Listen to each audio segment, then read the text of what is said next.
Evening, everyone. So here we are this evening. I'm trying to keep my voice down this evening. I was too excited last time. So here we are again this evening. I got a little bit more facts for you, a little bit more information for you. I'm going to bring Uncle Bully on, Bully Biscuit. All right, and we've got another special guest for you. This one is it's amazing. It's horrific, but it's amazing, because it gives us a better understanding of what this child maintenance services are doing and how you've got to stay tuned on this, because we're going to give you information and show you how they actually work and how they are discriminating men and women. All right. So without any further ado, I'm going to bring on Bully Biscuit. Bully Biscuit, how are you, son?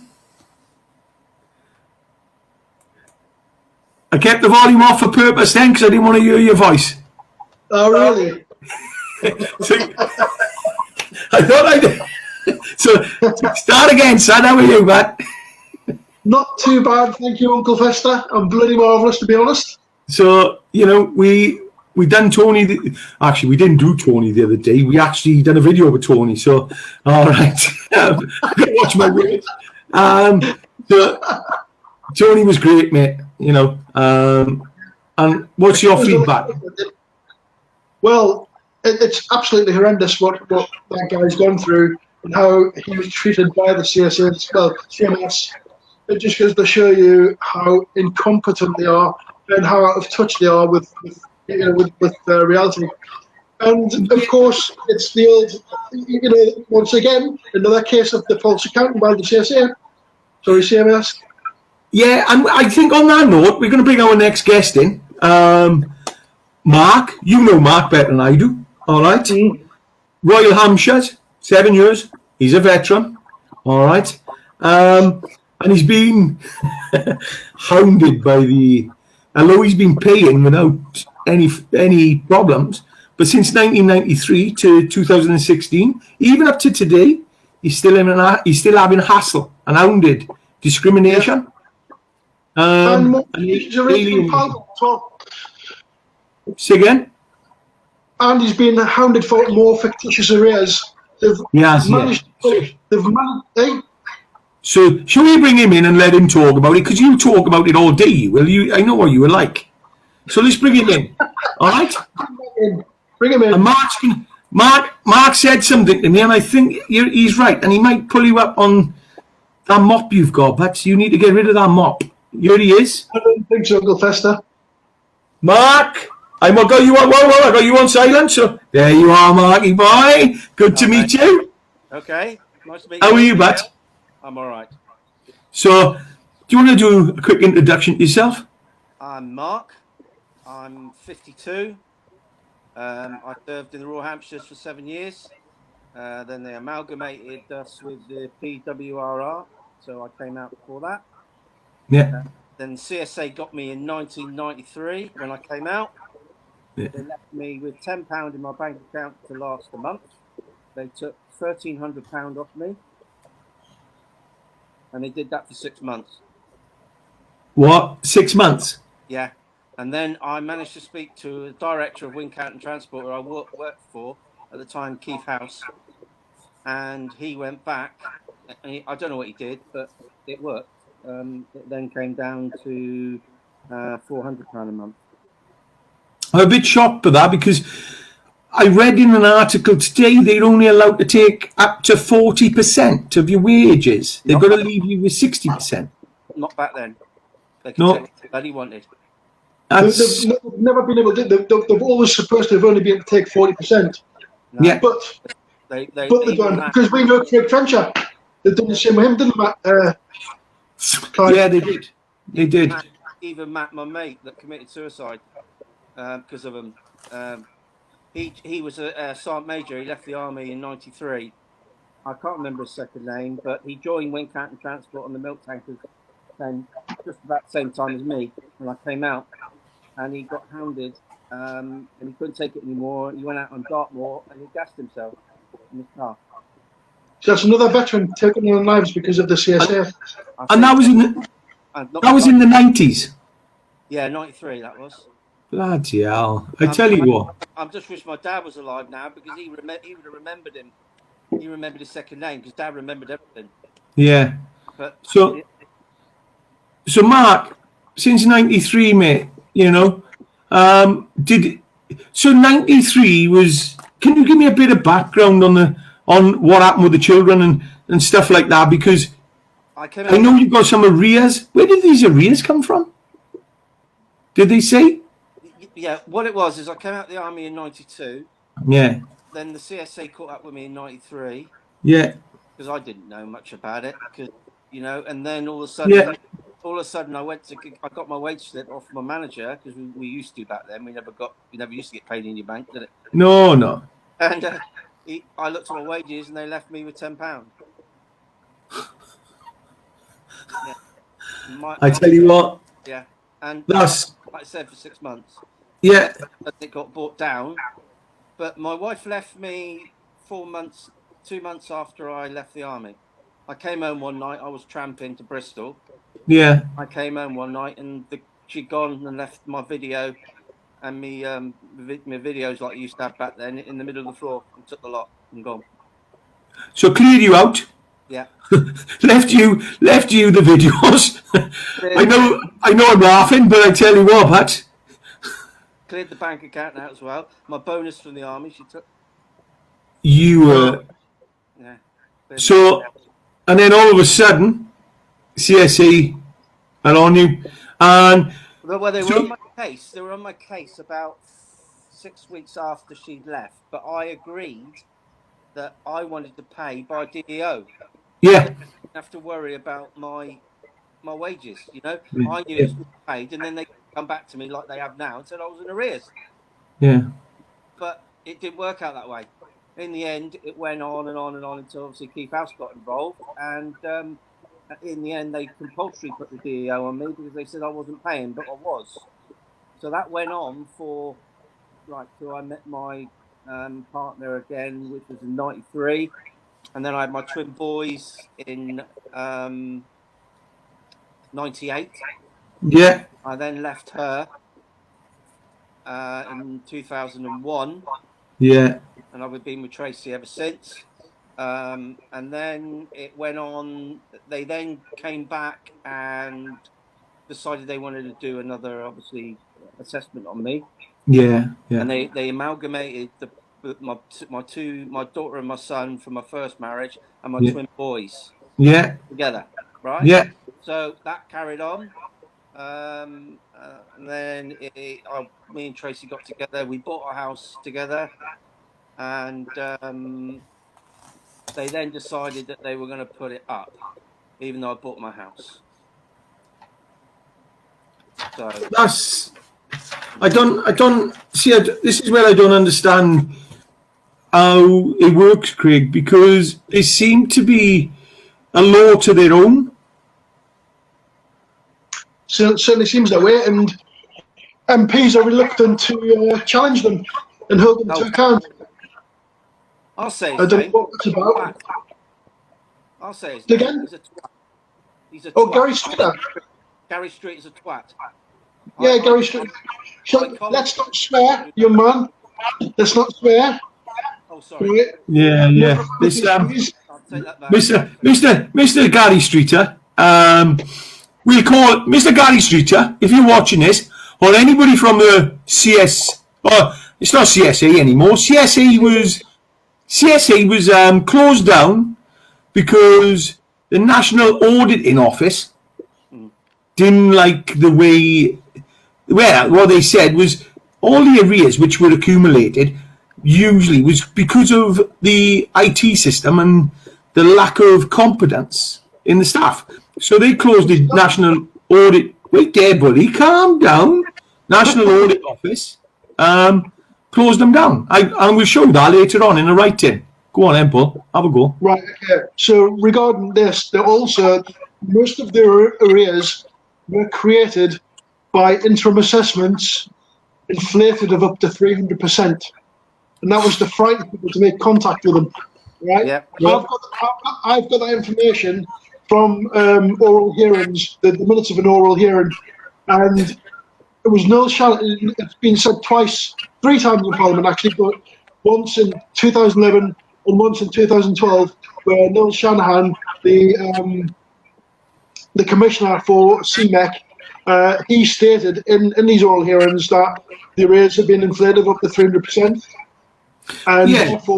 therefore they couldn't be enforced because basically it's the fictitious, aren't they? And And then hang on a second, Gingerbread were at these oral hearings. A representative from Gingerbread was at these oral hearings, and you quite often see Gingerbread put in the media that there's still 4 billion of outstanding arrears, which was confirmed in 2011, 2012 by Noel Shanahan that these arrears are not enforceable because they've been created by interim assessments. but Craig, Why are they going on about these arrears when most of it are non-applicable? but Craig, what you've just told me is, unfortunately, for those viewers, they'll just say it's hearsay. So give me 2 seconds. I just want to show an article. All right, share the screen. 3 billion in child maintenance arrears uncollectible, say National Auditing Office. And this is what they said. In 2012, a new scheme was introduced to resolve the problems and encourage private arrangements. All parents' active cases earlier scheme were told their cases would be closed and they would have to apply for a new scheme. All right? And the reason it was closed, it says it in the article here, the CSA had struggled with a weak IT system, leading to poor customer service and backlogs and information gaps. So the National Audit Office has virtually said the debt is written off. They should be writing the debt off. But Gingerbread, who I know you're on about, and I've only just started hearing their name, to be honest with you, Mark, and I was a little bit stunned. Oh, I can't even say that word. I was a little bit stunned by this map. Have you ever seen this map, Mark? No. Where are you based, mate? Plymouth. Plymouth is down here somewhere. Put it this way, I got the CSA office about 500 metres away from me. Well, do you know how much money is in arrears in Plymouth? Don't know. 3.9 million. And it's wild. So now we're going to go back to. Let's go back to your story, Mark. So, right. Where you got to 2010. What happened, buddy? No, obviously we went from then to 2008. I had but there no assessments, nothing. Just taking a DEO for my wages like they would normally do. I was tricking along thinking I'm fine. 2008, I get a phone call at my old house at Mulberry Close. And it was a young lady, and she said, oh, by the way, we're just ringing up to give you a rundown and assessment of what's going to happen. I said, well, that's fine, yeah, just carry on like you normally do. Yeah. And then we went through the assessment, and then all of a sudden she turned around and said to me, she said, oh, by the way, you're £9,800 in arrears. And I went, that can't be right. I said, because I paid deductions of earnings all of my wages, and I've always have. I said, if you go back to your records, darling, you'll see from 93 that I've paid a DEO. Oh, she said. Just give me 5 seconds, she said. She went off. Then she came back again. By this time, I'm up here. Yeah. Emotions are high, man. Yeah, and she then comes back. She says, oh, yes, we do see you, but you're still in arrears. She said, do you want to appeal against it? I said, yeah, of course I do. I said, of course I want to. And I said to her, how do I know if I won the appeal? She says, well, you won't hear from us. And that was it. What? That was the last time I heard from them till 2016 when I rung them up and my boys got to 19. So, looking back at that, yeah, they never give you a breakdown. They just phoned you out the blue. You owe me this. Yeah. No arrears, no justification or anything. Yeah. No, nothing. So when you got to 2016, when your two boys now, they've reached the age of 19, all right? Yeah. My daughter and my son had come to age in 2002, But I think. when they come to age, Mark, did they do an assessment and did your payments go down then? No, they stayed the same because I asked them to stay the same. So, I was only paying £37, £57 a week I was paying. yeah. So you kept the payments the same. Yeah, You said, yeah. right, just If I'd know, like I said to her, I said, if I knew I was in arrears, I'd have upped the payments. I said, so don't give me that crap. I tell you what, that's a little bit diabolical, because if we done the money, the extra payment you've paid on top, they probably owe in money, bully.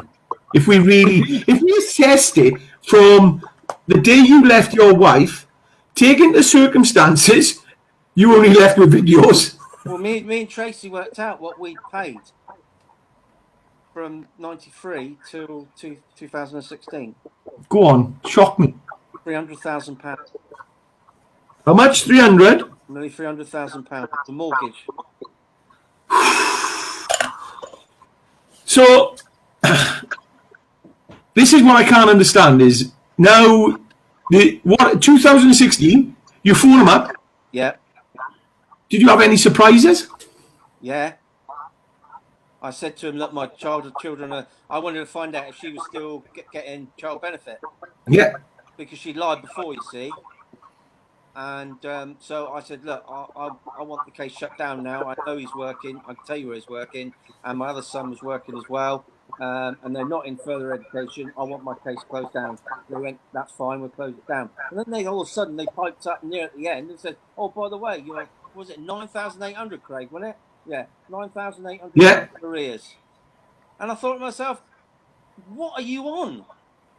Excuse my French. Yeah, yeah. I didn't swear because I'm not like that. It was a lady on the phone as well. So, I said, look, I paid by deduction of earnings order. How the hell can I be in arrears? You're the one who did the assessments. You're the one who predicted what money to take out my wages each week. What the hell have you been doing? Oh, it's all our fault. I know, that's not the end of it. Oh, it's all our fault, they said. But you still got to pay the arrears. that is... Luckily, the man up there in the corner, Craig, I put something on Facebook, didn't I, Craig? And you then told me to give you a call, didn't you? Yeah. So from 2000, and then we went on to, obviously I owed the money, and then we carried on a bit longer, didn't we, Craig? Because then they come back and said that, was it about 2 months after we got, they said, oh, you're not in arrears now. But when I got the recordings, because I asked for my SAR, is it SAR, Craig? Will you get I had all the recordings on the phone call in there, but that recording wasn't there. The one that said that I wasn't in arrears. And a lot of the calls on there, half the stuff where they harassed me and nearly made me go out the door and go and hang myself, which they did a few times. Well, luckily, Tracy was here to help me. They kept hounding me then all the time. When I wasn't in arrears, then I went up to London one night after they said I wasn't in arrears in a truck, and when I got back, I had a phone call from them telling me, "Oh, by the way, you are in arrears, and you still owe the £9,000." And they never give you a breakdown? No. Or justification? No. Give them a breakdown. Yeah, give me a breakdown. They gave you a breakdown, didn't they? So emotionally, what's the impact this has had on you and Tracy and the little one? Well, the thing is, though, what actually triggered the PTSD was going in 2014. I had a bad accident in the petrol tanker. Some bloke went under my trailer, and he bounced back out and hit a young girl with two little kiddies coming the other way, and I froze to the steering wheel. And after that, I just got worse. And then 2016 was the trigger. And it's all money related, Craig. All psychologically money. We don't talk about money, especially men. we find it hard. So Well, the thing was, though, I was keeping Tracy's kids as well, you see, yeah. but they didn't care about that. So where are we today? Where are we today? Well, Tracy's kids have all left home, but like I said, I spoke to Craig a couple of weeks ago. We put our case to ICE, which is independent case examiner. They Yeah. had here, didn't they, Craig? Before Yeah. they made decisions, right? They then wrote off the arrears for my ex-wife because it was owed to the Secretary of State. They wrote that off. Yeah. Yeah, and then I must admit, some CMS blokes are horrible, but this bloke, like I told Greg, he was very good. He was very nice. You know, he was understanding. He listened. And Yeah. he says in the end, he says, I reckon that all you're going to have is about £5,000 of arrears. And I says, well, I still ain't paying that anyway, so I don't care what you say. He says, all right, then fine. So ICE then came back with their decision on the 24th of July this year. Tracy opened the letter and nearly cried her eyes out. They then said, oh, by the way, we've gone through your case and we've gone through it thoroughly. We now say that you owe £25,000 in arrears. The CSA going through your case, that's just like the Russians investigating the Salisbury poisonings, isn't it? So the thing is, though, Craig, the CMS ones that are doing the ICE are old CSC employees. And that's I had one of my ICE caseworker, he was ex-Plymouth CSA. So so there's no independent audit. There's no breakdown of accounts on how you owe this money. No. And it's actually what you said earlier, Craig. It's gone from 8,000, 9,000, and it's like 130% added on top. It's like a payday loan. Absolutely unbelievable. It's fucking worse than that. Oh. It is. Hey, we got it out in the open. There it is.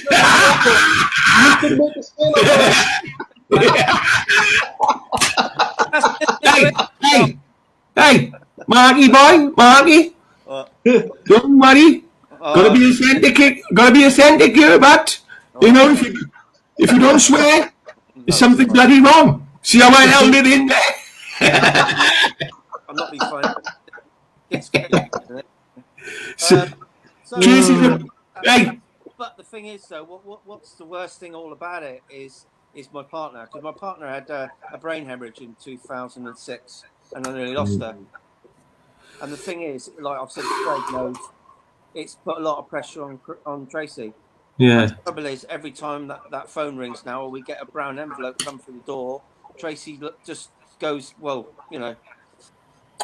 And that's what really is annoying me today, because, you know, I'm looking through the documents they've been putting out, and they've only just said now that, well, the government's recommending paying it off and getting rid of it. All right. And the biggest thing was this document I come across from Parliament, which demonstrates, it actually demonstrates this. I don't know, have you seen this document, Mark? No, I'll put the glasses on a minute. I'm getting old. The child maintenance fees, enforcement arrears. No. This is a document which the House of Commons, all right, briefing paper, was released on the 7th of August this year. And it's quite in depth. But what really scares me more than anything is they got rid of CSA to bring CMS in, and they said they brought CMS in to make it easier and private payments. Yeah, to encourage private arrangements, family-based arrangements. That's what they said, Craig. But, you know, when you actually do the collect to pay? Collect and pay. Collect, yeah. They charge you a £20 application fee for that if you actually put in that forward. And in 2017, 2018, of that £20, they made 1.52 million. Yeah, the thing is, though, they should charge you for a DEO as well, £10. Your company. Yeah, that's where I'm coming to now is the DEO, but This is the income they're making off collection and pay. And it's gone up considerably. 2014-15, they were only making 1.97 million. 2018-2019 slash 33 million they've been making. So it's an organisation which is actually printing money and punishing the likes of you, which really is... It's actually doing my head in, because the arrears at the moment is 3.5 billion, they reckon. All right, and they've actually, government's just wrote off a lot of arrears. Yeah, they didn't write mine. No, they haven't, and that's what I'm trying to work out, because you haven't been in the system since 2016. No. So whose arrears are they writing off? I don't know. You know, that's the questions. Questions are going to be asked, and questions are going to be, Craig, this is because now they can, the process they can take 25,000. If I had the money, Mark, I'd give it to you, mate. But you know, now I can see what's the emotions and everything that now they've got, Craig, created, the mental health and the pressures upon them, the life struggles, because now these lot have got so much clout, they can actually go into bank accounts, they can enforcement, they can take your houses off you. They did. They put money into my account, and I didn't even give them my bank details. See, and it's got to stop. I wish I hadn't took the money now. I really do. So where are you today, Mark? I'm at home. I know you say, you know, the missus is worried all the time. What about you? Where are you at the moment with it all? I have to carry on, don't I? Like, you know, Yeah. I'm a petrol tanker driver, so I can't let that get to me on the road. No, you definitely not, Craig. What we need to get these people on board, Craig. We need to get in front of them. We need to, you know, this is a big call out to anybody in CMS, anybody senior. What's that guy's name? Arlene Sugden is Arlene Sugden. Whoever's watching this from CMS, MPs, all right. Well, we need Therese Coffey, who's the head of the DWP. She's ultimately responsible for the CMS. Let's reach out now and ask the audience who watch this to write to the local MPs, because these arrears, I'm a little bit peed off because there's no third party actually audited your account. It's actually no breakdown given to you. So what are they actually doing? It's got to be illegal, because you can't demand money off somebody and it's gone up by 120, 130% from the original, but they can't give you a breakdown of the original. So, and you were paying more. So something's got to be done. Lawyers, we know lawyers. Fraud, financial misconduct, and it's malfeasance in a public office, without a doubt. See, it's tribunal next, isn't it, Craig? Yeah, it's got to be. Yeah, because the thing is, you know, we've got to ICE, you got the ombudsman, and they're as much use as a bastard of Father's Day. Excuse the pun. Look, every ombudsman, nearly every one of them, you write to them, and nobody really wants to put their head above the parapet and ask the questions. They all bury their head in the sand. So, you know, that's why we're doing these videos, is trying to get people to wake up to what's going on. At the end of the day, the discrimination and alienation is massive here, and it just keeps going on. And I've had enough of it. You know, I'm going to ask you a question here, Mark, and I didn't want to go into this, but parent alienation. Did you face that? What do you mean? In what way? Did the kids get used as a pawn? Yes, of course I did, but obviously I haven't seen my boys since 2010, when my mum died. Because they asked me, and we didn't have it, you see, because my mum did equity release on the house, Yeah. and they took the lot. So, you know, the boys had nothing, and then in the end, one of them just turned around and says, "I was a sperm donor," and put the phone down, and that was it. So, but Craig, that's, you know, that is, it's unbelievable. I was talking to somebody today, and he. yeah, the thing is though, Clive, if I won't mention any names, No, but don't mention him. my ex, Yeah. she could write, if she wanted to, she could write this off. Yeah. If she turned around and told the CMS she don't want it, then it would be written off. Yeah. And the question is, would she actually? She's still punishing him because Of course she is. that's it, you know. And somebody's got to step in and say, well, enough's enough. Equality. There's no equality here either. So there's a lot of things amiss, and this is what I've really had enough of. And we need to bring change. Thank you for that share, Mark. I tell you what, for you to be told you owed when the story you've just told us, I tell you what, it's common sense. It's not rocket science, unless you've made a substantial amount of money. And yeah, you know, come on. Say that again, Jay? Are you a footballer or what? Craig, by that response, but he's got two left feet like you, because you've got no coordination. I've seen you try and kick a football, and I've seen you try and catch a football, and you can't. Don't go there. Hey, I tell you what, it's like Tracy says to me. She says, you can reverse a 40-foot trailer anywhere in this country, but you get yourself in a car, you can't reverse a car to save your bloody life. I like her. And hey, yeah, Mark, thank you very much for that. All right, and that share is you know, look, if you ever need to talk, but I'm always here. Craig's always here. I'm not being funny, Clive, but I reckon that we should start about crowdfunding for veterans, and obviously other, not just veterans. Sorry, I'll people that are being hammered by the CMS who've paid through deductions of earnings orders, or they've been paying through the bank or whatever, all since their children get up to the age when you don't pay, then they come back and they're saying you're in arrears, because something needs to be done, something needs to be funded to help these people.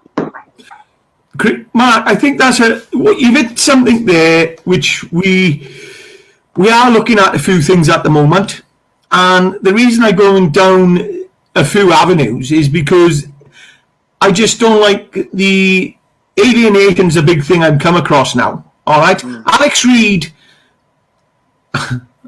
Reid was given a gagging order. He couldn't talk about what was going on. All right, and he was parental alienation. All right, but I've gone and said, well, hang on, there's discrimination here as well. So, and he goes down another avenue, which I'm looking at the moment, because it needs to stop. It needs to stop. You know, these children, if we got children, okay, we have got fathers out there who are avoiding paying and running away. Yeah, all right? Yeah, Tracy's ex was one of them.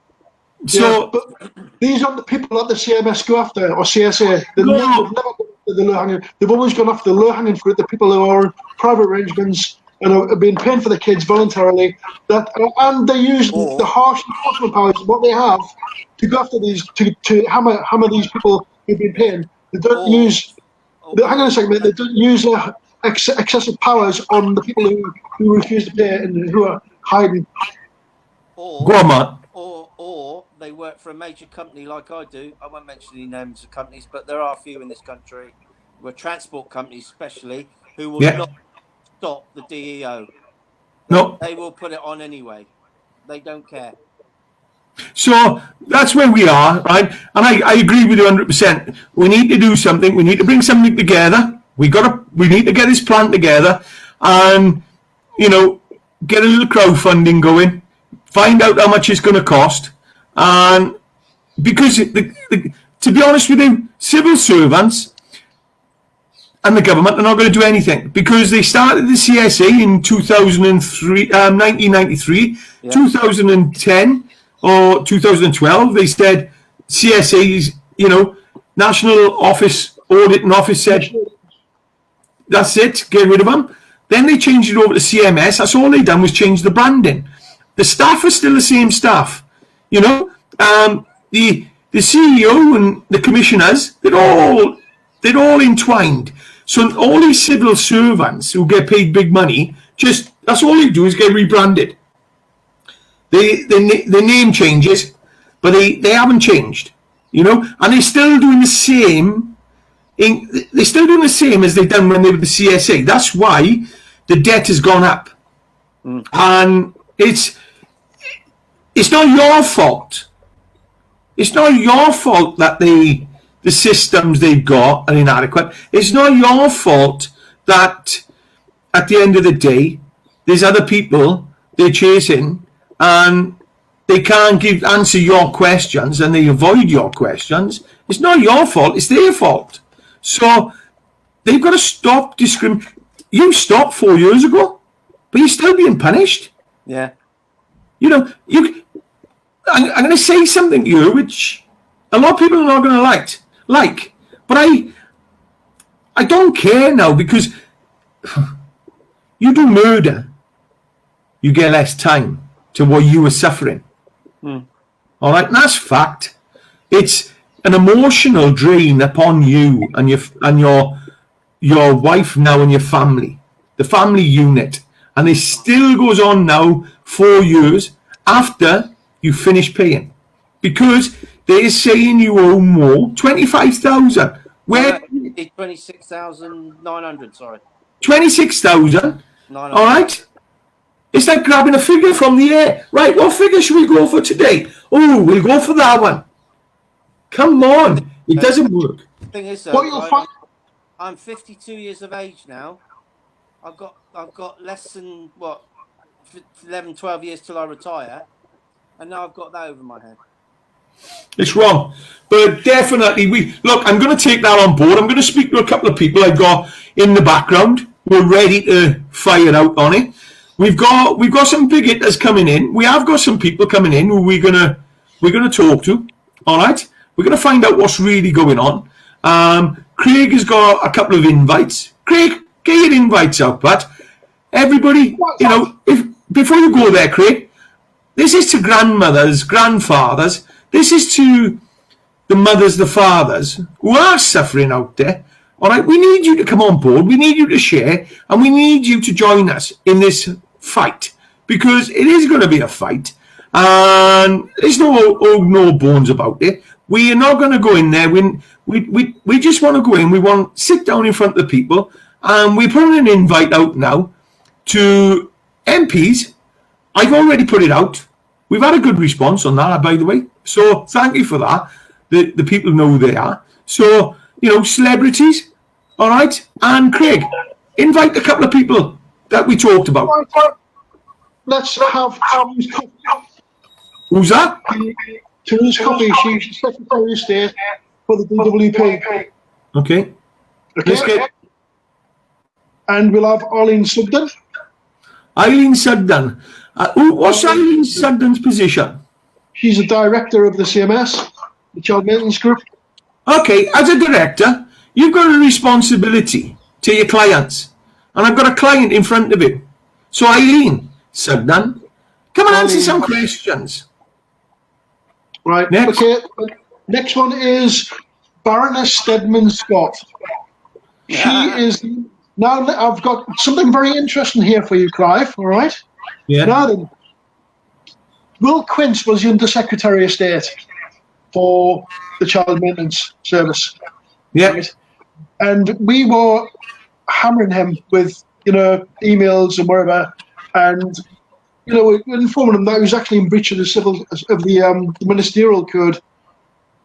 And all of a sudden, he was replaced by Baroness Stedman Scott, who isn't an elected member of Parliament. She's a member of the House of Lords. So how can we hold her to account? They've obviously moved, the government's removed a minister of the Crown because he was in breach of the ministerial code, and they've replaced him with an unelected member of Parliament. So it would be very difficult for her to be held to account. So, what's her name again, Craig? Baroness Deborah Stedman Scott. That's a mouthful, so I'm just going to call you Madam. Madam? Mom. Mom, we would like you to come forth and join us on a podcast, because it's the thing I sit here and think about now as a Baroness in the House of Lords. The House of Commons, if they get their way, they want to move the House of Lords to York. And I disagree with that. House of Lords, I believe, still need to be there. If we're going to change the House of Lords, then we should change the whole political structure. And I believe the political structure needs changing. But, ma'am, I can't say the Baroness. Craig, say the name, because I'm lost with that name. Baroness Stedman Scott. Baroness Stedman Scott. Come and join us. And let's have a chat. Even if it's just me and Craigie boy, or just me or myself, I would love to sit down and have a chat with him. And I'm going to reach out to Lord Fermoy. Morris, do me a favour. You're a Lord. Please reach out to the Baroness, because we need help here. We cannot continue to do this. All right, we need some answers. So that's where we are. So the invite's out. I've got one more invitation. Oh. Yeah. And that is to Suella Braverman QC, who is the Attorney General. Okay. Why I don't know why she's not upholding the rule of law, which she's supposed to be promoting. Okay. Craig's called you out. So, look, please, even if we've got to come to your offices, sit down, we'll do a nice little video in your own surroundings. You know, let's try and get in front of these people. Mark, anything you want to say, buddy? There's one thing I want to say. One thing that really does gripe me, and it gripes Craig, is we should be doing this for the veterans that have committed. Wait there. Do me a favour. Go on, you say it now, because I've just put him on mute, so he can't say nothing now. I said we should be doing this for all the veterans that committed suicide because of CMS. Yeah, and to be honest with you, because veterans and the suicides don't get registered in the UK, and they don't actually acknowledge if they were veterans. So this could be a bigger. This is massive, you know. So veterans definitely, but I also want to do this for any person who suffered through this. Anybody that suffered. Yeah.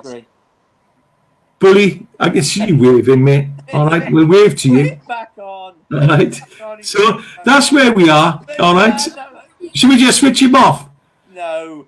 No. Let me in. So he's been over you, Craig. Sort him out. Here's your one guy. Hey, it's less language. We're still recording. Nescafe. Just do something on his pillow again. So that's where we are, gentlemen. If we've got nothing, have we got anything else that we want to talk about? Yeah, he does. Go on then. What do you want, Craig? You know, Mac was saying about veterans. Well, it's not just veterans, there's guys who are still serving. Yeah, that's what we're just talking about, mate. Guys who are serving. Look, this is. Hang on a second. And it's not just guys who are serving, it's SF guys who are still serving, who are having problems as well. It's not just that. We've got the emergency services who are being hammered as well. So it's about everyone, and including civilians as well. Yeah, and you know, that's the biggest thing. It's everybody. But you know, let's not beat around the bush here. We got guys in the special forces. SF means special forces, if you don't know. All right. We got guys who are serving currently, who are going on deployment, getting hounded. All right. We've estimated 400 people. All right. Still serving, actively serving, getting hounded. But that's just what we know of. Yeah, that's what we just know of. Then what we've got as well is prison service personnel, fire brigade, as we showed with Tony. We've got police. We've actually got people in the social services, and we've actually got MPs. That's everybody across society is suffering this. So if you're suffering, we're here for you. If you can't talk because of the position you're in, then share the story with us and we'll do the talk ourselves. All right? But that's where we are. I'm going to say thank you very much to Marky for sharing what he shared. All right? And Craig, thank you for just being Craig. Get a haircut. Get an haircut. No. So that's me saying thank you. Anything? Carry on, boys. It's up to you. Is that it? That's it. Should we end it? Yeah. Don't want to talk? Give me 2 seconds then. Let me end it. Because I don't want you swearing and everything like that at the end of this and, ruin